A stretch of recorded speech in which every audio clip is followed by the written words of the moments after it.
Good morning students. మనం ఇప్పుడు CSP project ఏ విధంగా చేయాలి ఆన్‌లైన్‌లో అనే దాని గురించి మీకు నేను ఎక్స్‌ప్లెయిన్ చేస్తాను. దీనికోసం ముందు మీ మొబైల్‌లో గూగుల్ ఓపెన్ చేయండి.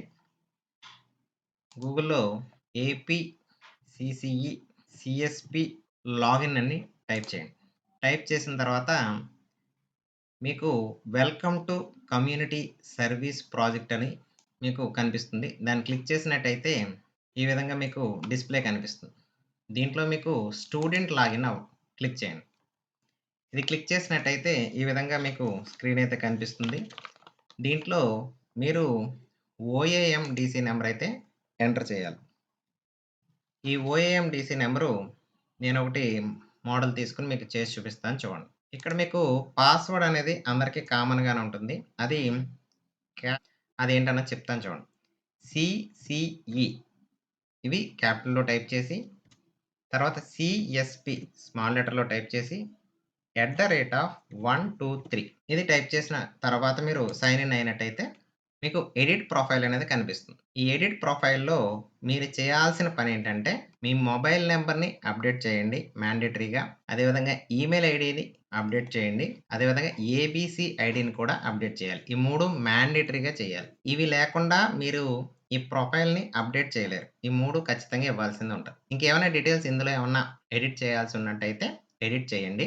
మీకు college, programme, academic year, semester, status ఇవి తప్ప మిగిలినన్ని కూడా ఎడిట్ అవుతాయి. మీ డీటెయిల్స్ ఒకసారి చెక్ చేసుకోండి. అవి డీటెయిల్స్ అన్నీ చెక్ చేసుకొని mobile number, email ID, ABC ID ఈ 3 మ్యాండేటరీగా ఇవ్వాలి. అక్కడ స్టార్ మార్క్ అయితే ఉందో ఒకసారి చూసే ఉంటారు. అవి ఇచ్చి మీరు ప్రొఫైల్‌ని అప్డేట్ చేయాల్సి ఉంటది. ఇది ఫస్ట్ స్టెప్. అందరూ కరెక్ట్‌గా చేయాలిది. తర్వాత మీరేమన్నా పాస్‌వర్డ్ చేంజ్ చేసుకుంటే మంచిది.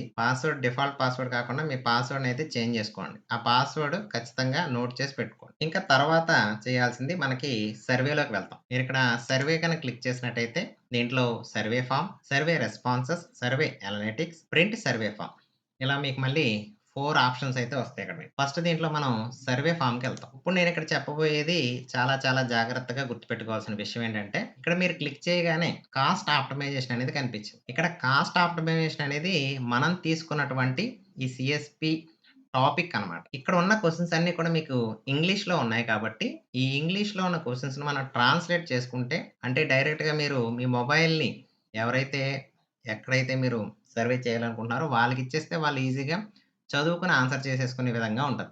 ఇంగ్లీష్‌లో కనుక ఉన్నట్టయితే. లేదు మీరు ఇంగ్లీష్‌లో చదివి వాళ్ళకి తెలుగులో చెప్పి దాని ఆన్సర్స్ మీరన్నా టిక్ పెట్టొచ్చు. బెటర్ ఏంటంటే వాళ్ళకే ఇస్తే వాళ్ళు ఇంకా రిలయబుల్‌గా మనకి చేయొచ్చు. దీనికోసం మీరేం చేయాలంటే మీకు రైట్ సైడ్ టాప్ కార్నర్‌లో 3 డాట్స్ కనిపిస్తాయి. దాంట్లో గనక మీరు చూసినట్టయితే ట్రాన్స్‌లేట్ అని ఉంటది. ఆ ట్రాన్స్‌లేట్ గనక క్లిక్ చేసి తెలుగుని గనక మీరు సెలెక్ట్ చేసుకున్నట్టయితే మొత్తం ఈ సర్వే అంతా కూడా మీకు తెలుగులో డిస్‌ప్లేలో ఉంటది. ఇప్పుడు మీరు చాలా సులభంగానే అవన్నీ కూడా ఫిల్ చేసేయొచ్చు. ఫర్ ఎగ్జాంపుల్ మనకిక్కడ అసెంబ్లీ మరియు పార్లమెంట్ నియోజకవర్గం అని అడిగారు. మన అసెంబ్లీ ఏంటి? జగ్గంపేట కాబట్టి, జగ్గంపేట ఎక్కడొచ్చిందన్నది చూసుకోవాలి. జగ్గంపేట, కాకినాడ. ఇదిగోండి జగ్గంపేట, కాకినాడ. తర్వాత జిల్లాని సెలెక్ట్ జేసుకోవాలి. జిల్లా కాకినాడ కాబట్టి త్వరగానే కనిపిస్తుంది. తర్వాత మండల్. కాకినాడలో ఉన్న అన్ని మండల్స్ డిస్‌ప్లే అవుతాయి. డిస్‌ప్లే లేదు. ఓన్లీ మనమే టైప్ చేయాలి. సో, ఇక్కడి వరకు నేను దీన్ని ఇంగ్లీష్‌లోనే చేస్తే కొంచెం ఈజీలా ఉండేలా ఉంది. ఆ తర్వాత తెలుగుకి ట్రాన్స్‌లేట్ చేద్దాం. సో, ఇక్కడ మండలొచ్చేటప్పటికి మనం ఇచ్చేస్తాం. జగ్గంపేట, జగ్గంపేట. ఇంకా ఈ డీటెయిల్స్ అన్నీ మీరు ఓన్‌గా టైప్ చేసుకుంటూ వెళ్ళిపోండి. ఇక్కడ సర్వే దగ్గరకొచ్చేటప్పటికి మీరు ట్రాన్స్‌లేట్ ఆప్షన్ తీసుకోండి. అప్పుడు వాళ్ళకి సులభంగా ఉంటది. ఇక్కడ మీకు ఆ ఇంటి యజమాని పేరు ఇవన్నీ కూడా ఇంగ్లీష్‌లోనే టైప్ చేసేయండి. ఆ వీధి పేరు అవన్నీ కూడా ఇంగ్లీష్‌లోనే టైప్ చేసుకుంటూ వచ్చేసేయండి. ఫర్ ఎగ్జాంపుల్ ఇక్కడ మనకి పంచాయతీ అది కూడా జగ్గంపేట తీసుకున్నాను. వార్డ్ నంబర్ 1 తీసుకున్నాను. వీధి పేరు నెహ్రూ స్ట్రీట్.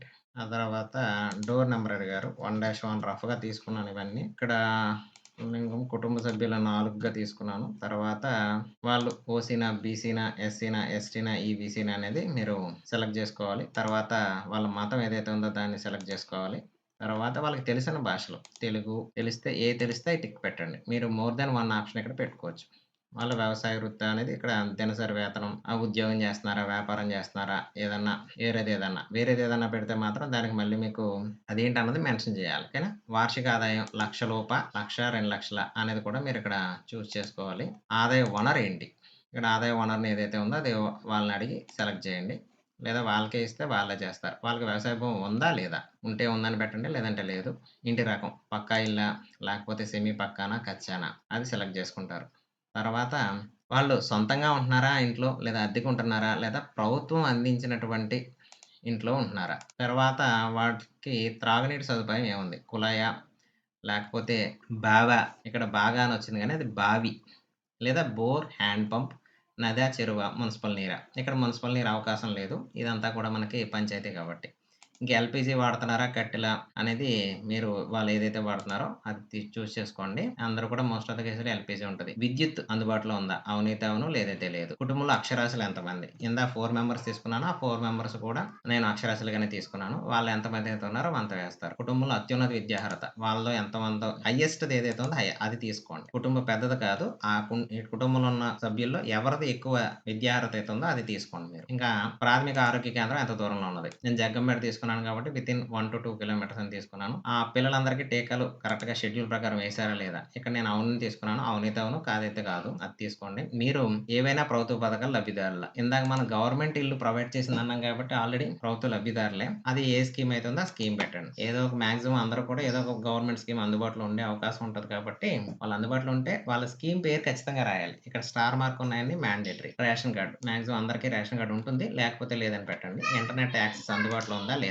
ఇంటర్నెట్ అందుబాటులో ఉంటే అందుబాటులో ఉన్నట్టు. లేదంటే లేదు. అది కనుక్కోండి. ఇంటర్నెట్ అంటే మనకిప్పుడు మొబైల్‌లో అందరికి కూడా మాక్సిమం అందరికి నెట్ అందుబాటులోనే ఉంటుంది కాబట్టి ఇది కూడా మాక్సిమం అందరికి అవుననే వస్తుంది. ఆళ్ళు ఏదైతే బేసిక్ మొబైల్ వాడితే మేబీ అందుబాటులో ఉండకపోవచ్చు. అది కూడా కనుక్కునే వేయండి. లేదు అంటే మీ మొబైల్ వాళ్ళకిస్తే వాళ్ళే ఇవన్నీ ఫిల్ చేస్తా ఉంటారు. ఇంకా రవాణా విధానం ఏదైతే ఉందో ఆ ఆప్షన్ క్లిక్ చేసుకోండి. గవర్నమెంట్ స్కూల్ ఎంత దూరంలో ఉంది? అదే విధంగా కాలేజ్ ఎంత దూరంలో ఉంది? నేను అంతా జగ్గంపేట తీసుకున్నాను కాబట్టి ఈ విధంగా ఉండే అవకాశం అయితే ఉంటుంది. ఇంకా మీ గ్రామంలో మీరు ఏ మెరుగుదల చూడాలనుకుంటున్నారు? ఇందులో మోర్ దెన్ 1 అయితే సెలెక్ట్ చేసుకోవచ్చు. నేనైతే పాఠశాలలో త్రాగునీరు అయితే తీసుకున్నాను. రోడ్లు కూడా వేయాలని. ఇక్కడ వరకు మీరు తీసుకున్నదేంటంటే సోషియో ఎకనామిక్ సర్వేని నిర్వహించారు కంప్లీట్‌గా. ఇప్పుడు ప్రెజెంట్ సినారియో ఏంటంటే ఇప్పుడు మనం తీసుకున్న టాపిక్ రిలేటెడ్ క్వెషన్స్ అయితే స్టార్ట్ అయినాయి. అవేంటో ఒకసారి చూద్దాం. మనం తీసుకున్నది కాస్ట్ ఆప్టిమైజేషన్. సో, దానికి సంబంధించినటువంటి క్వెషన్స్ అయితే ఉన్నాయి. ఒక్కొక్కటి చూద్దాము. మీరు ఏ రకమైన శక్తి వనరులను ఉపయోగిస్తున్నారు? మనకు గవర్నమెంట్ సప్లై చేసేటటువంటి విద్యుత్ అయితే అది గ్రిడ్ నుంచి వచ్చేటటువంటి విద్యుత్ కింద లెక్క.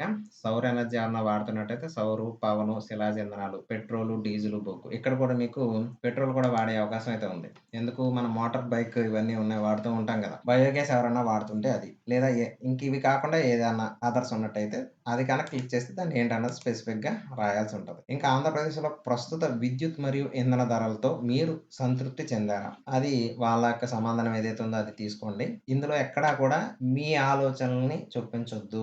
వాళ్ళ సమాధానాలు మాత్రమే మీరు తీసుకున్నప్పుడు మాత్రమే మనకి ఈ సర్వే 100% యాక్యురేట్ రిజల్ట్స్‌ని అయితే ఇస్తది. మీ ప్రస్తుత నెలవారీ విద్యుత్ యూనిట్ల శక్తి మరియు ఇంధన వినియోగం ఎంత? సాధారణంగా 500 యూనిట్ల కన్నా తక్కువ ఉంటుంది. ఇంకేదన్నా చెప్తే అది చూడండి. మీకు ఇంకా దీనికి కన్ఫర్మేషన్ కావాలనుకున్నట్టయితే కరెంట్ బిల్‌లో కూడా మీకు యావరేజ్ యూనిట్స్ ఎన్ని అనేది ఉంటది. మీరు లేదా మీ సంస్థ పని ప్రదేశంలో ప్రస్తుతం స్థిరమైన మరియు ఇంధన సామర్థ్య పద్ధతులు, చర్యలు పాటిస్తున్నారా? అది ఏంటన్నది వాళ్ళే సమాధానం చెప్పాలి. వాళ్ళు చెప్పిన సమాధానం ఆధారంగా మీరు ఆప్షన్‌ని సెలెక్ట్ చేసుకోవాలి. ఇంకా ప్రజా అవగాహన ఏ విధంగా ఉంది? ఈ పునరుత్పాదక రెన్యూవబుల్ ఎనర్జీ సోర్సెస్ గురించి ఇంధన మరియు వ్యయ ఆప్టిమైజేషన్ ఇంధన సామర్థ్యం కొరకు ఆంధ్రప్రదేశ్ యొక్క చొరవల గురించి మీకు తెలుసా? అది వాళ్ళకి బాగా తెలిసైతే ఫస్ట్ ఆప్షన్. కొంతవరకు అయితే సెకండ్ ఆప్షన్. అసలేమి తెలియదంటే థర్డ్ ఆప్షన్ టిక్ చేయాల్సి ఉంటది. ఇక ఈ పునరుత్పాదక ఇంధన వనరులను ఉదాహరణకు సౌర, పవన, విద్యుత్ ఉపయోగించడం వల్ల కలిగే ప్రయోజనాల గురించి మీకు తెలుసా అని అడుగుతున్నారు. ఇది వాళ్ళ అవగాహన ఎంతవరకు ఉన్నదనేది మనకి తెలియజేస్తది. ఇది కూడా వాళ్ళు ఏ ఆప్షన్ అయితే చెప్పారో అదే టిక్ చేయండి. ఇంకా బీఈఈ స్టార్ రేటింగ్ ఉపకరణాలు. మనకి ఇంట్లో ఫ్రిడ్జెస్ గాని, ఏసీస్ గాని 3 స్టార్, 5 స్టార్ రేటింగ్స్ ఉంటాయి కదా! వాట్లి గురించి సంబంధించినటువంటి క్వెషన్. ఏసీని 25 డిగ్రీస్ కన్నా ఎక్కువ వాడుతున్నారా? లేదా తక్కువ వాడుతున్నారా? అనుసరించడం ద్వారా మీ నెలవారీ విద్యుత్ బిల్లును తగ్గించుకోవచ్చని మీకు తెలుసా? ఆ విషయాలు వాళ్ళకి తెలుసా లేదా అన్నది మనం క్వెషన్ చేయాలి. తెలిస్తే పూర్తిగా తెలిస్తైతే అవునని పెడతాము. లేదంటే తెలీదైతే తెలీదు. లేదా కొంతవరకు తెలిసైతే కొంతవరకు రెండవ ఆప్షన్. ఈ పునరుత్పాదక ఇంధన వనరులను స్వీకరించడానికి ప్రభుత్వ కార్యక్రమాలు లేదా సబ్సిడీల గురించి మీకు తెలుసా?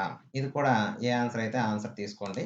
ఇక్కడ ఈ ప్రశ్నకి మాత్రం శక్తి ఆప్టిమైజేషన్ శక్తి సామర్థ్యాల చొరవ గురించి తెలుసుకోవడానికి మీరు ఏ సమాచార వనరులు ఎక్కువగా విశ్వసిస్తారు? ఇక్కడ మనకి గవర్నమెంట్ వెబ్‌సైట్స్ వాడుతున్నారా? లేదా సోషల్ మీడియా, కమ్యూనిటీ సమావేశాలు, వార్తాపత్రికలు లేదా టీవీ, నోటి మాట ద్వారా? దీంట్లో ఇప్పుడు ఎక్కువగా సోషల్ మీడియా హవా ఉంది కాబట్టి వాళ్ళేమనుకుంటున్నారో అదే పెట్టండి. నేనిక్కడ రఫ్‌గా మామూలుగా ఒకటి పెట్టాను. వార్తాపత్రిక లేదా టీవీ అని.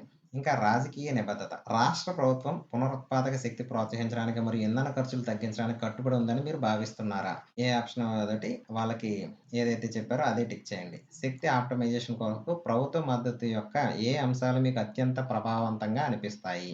ఇక్కడ మీకు ఒకటి కన్నా ఎక్కువ సమాధానాలను ఎంచుకోవచ్చు. ఇక్కడ ఓపెన్ ఎండెడ్ క్వెషన్ అని ఒకటుంది చూడండి. ఇంధన మరియు ఇంధన వ్యయ ఆప్టిమైజేషన్‌కి సంబంధించి ప్రభుత్వ విధానాలను మీరు ఏ మెరుగుదలను చూడాలనుకుంటున్నారు? ఇది మీకు టైప్ చేయాల్సయితే ఉంటది. ఈ క్వెషన్ అయితే మాత్రం. ఇక్కడ మనకి సెలెక్ట్ చేసుకోవడానికి ఉండదు. ఇది ఓపెన్ ఎండెడ్ క్వెషన్. వాళ్ళేమనుకుంటున్నారో అది టైప్ చేసేయండి.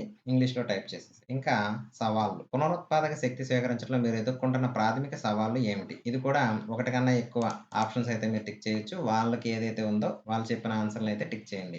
మీ ప్రాంతంలో అందుబాటులో ఉన్న పునరుత్పాదక శక్తి వనరులు ఏంటి? ఇది కూడా వాళ్ళు పెట్టాల్సిందిది. ఇంకా అవకాశాలు. మీ ప్రాంతంలో క్రింది పునరుత్పాదక ఇంధన వనరులు అత్యంత సామర్థ్యాన్ని కలిగి ఉన్నాయి మరియు ఎందుకు? మీరు ప్రభుత్వ మద్దతుతో కూడిన సోలార్ రూఫ్‌టాప్ ఇన్‌స్టలేషను దీన్నే సూరిగర్ ఇది సెంట్రల్ గవర్నమెంట్ స్కీము.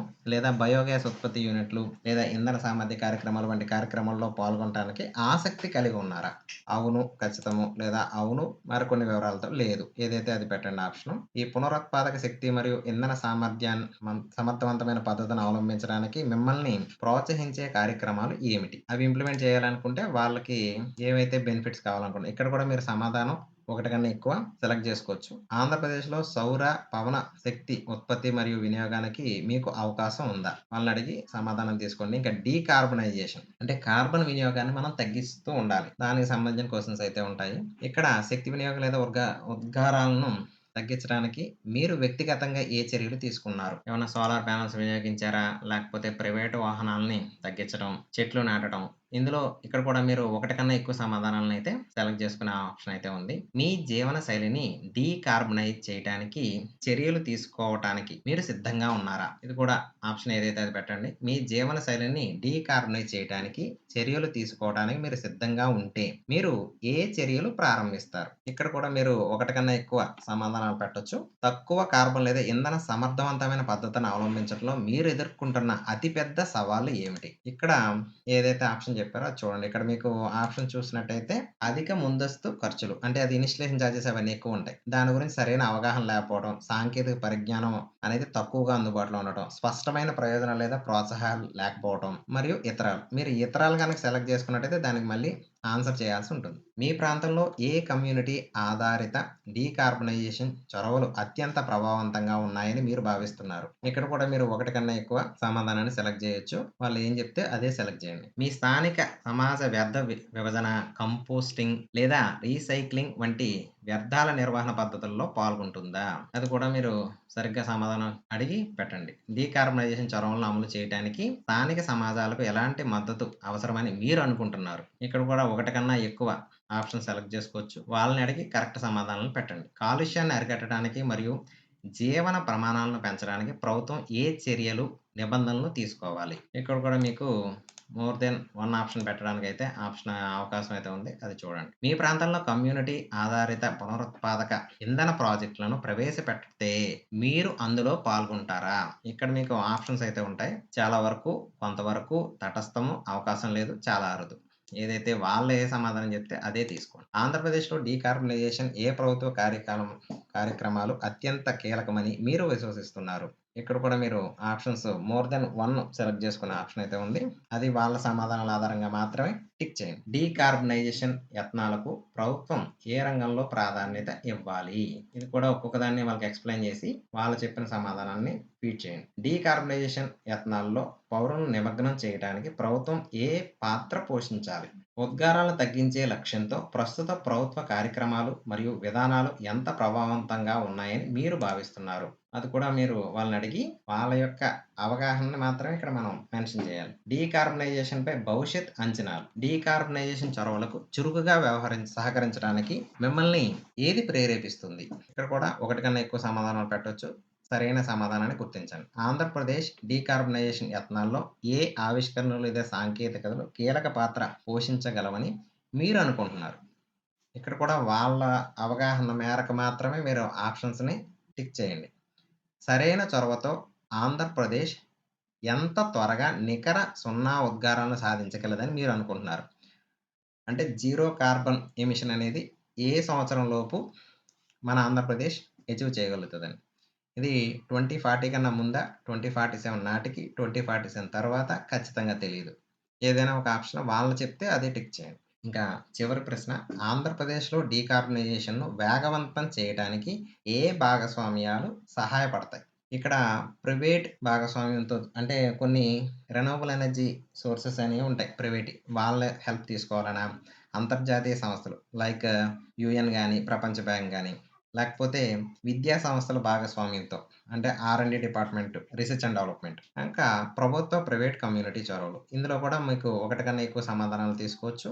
మీరు వాళ్ళు ఏం సమాధానం చెప్తే అవి మాత్రమే మీరు టిక్ చేయండి. ఈ విధంగా చేసిన తర్వాత అన్ని ఆప్షన్స్ పెట్టామా లేదా అన్నది ఒక్కసారి చూసుకొని మీరు దీన్ని సబ్మిట్ చేయాలి. మీకు ఇది ఇంగ్లీష్‌లో కావాలితే ఇంగ్లీష్‌లో ఉంటుంది. తెలుగులో కావాలితే తెలుగులో ఉంటుంది.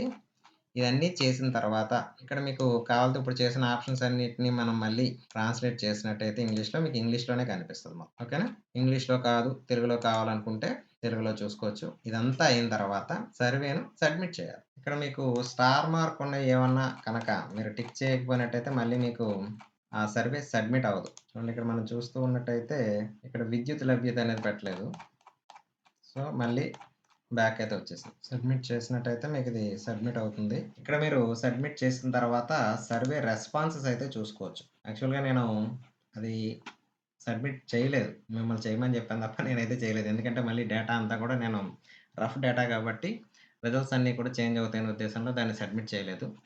మీరు సబ్మిట్ చేసినటువంటిదంతా కూడా ఇక్కడ సర్వే రెస్పాన్సెస్‌లో చూసుకోవచ్చు. తర్వాత సర్వే అనలైటిక్స్‌లో మనం ఏ క్వెషన్‌కి ఎట్లా చేశారన్నది కూడా మనం ఇక్కడ చూడొచ్చు. తర్వాత ఇందాక ఆళ్ళు ఫిల్ చేసిన ఫార్మ్‌నంతా కూడా మనం సర్వే ఫార్మ్ ప్రింట్‌లో కూడా మనం వాళ్ళు చేసిన మొత్తం డీటెయిల్స్ అన్నీ కూడా ఒకే ఫార్మ్‌లోకొస్తాయి. దాన్ని మనం ప్రింట్ తీసుకోవచ్చు కూడా. సో, ఈ విధంగా మనకి కమ్యూనిటీ సర్వీస్ ప్రాజెక్ట్‌ని ఎఫెక్టివ్‌గా చేయొచ్చు. మీకేదైనా డౌట్‌లుంటే నాకు నన్ను అడగడానికి ట్రై చేయండి. నెక్స్ట్ ఇందులో ప్రధానంగా గుర్తుపెట్టుకోవాల్సిన విషయం ఏంటంటే, ఎక్కడా కూడా మీ యొక్క ఆలోచనలు అందులో సెలెక్ట్ చేయొద్దు. వాళ్ళని అడిగి, వాళ్ళు చెప్పిన సమాధానాలు మాత్రమే మీరిందులో ఇన్‌పుట్ ఇవ్వాలి. అప్పుడు మాత్రం మనం చేసినటువంటి కమ్యూనిటీ సర్వీస్ ప్రాజెక్టు కరెక్ట్‌గా జరిగినట్టు. లేని సమయంలో మనం చేసినటువంటి ఈ కమ్యూనిటీ సర్వీస్ ప్రాజెక్ట్ మొత్తం కూడా నిరుపయోగం అయిపోతుంది. సో, వాళ్ళు ఏ సమాధానం చెప్తే అదే పెట్టండి. ఇందులో ఏ క్వెషన్‌కి కరెక్ట్ ఆన్సర్ ఇది, రాంగ్ ఆన్సర్ ఇది అని ఏమీ లేదు. సర్వే కాబట్టి వాళ్ళు ఏ ఆన్సర్ ఇచ్చినా అది కరెక్ట్ ఆన్సరే. సో, ఇంకా ఏదైనా డౌట్ ఉంటే నన్ను అడగండి. దీనికి సంబంధించిన లింక్ అంతాను కూడా మీకు పంపిస్తాను. Good luck.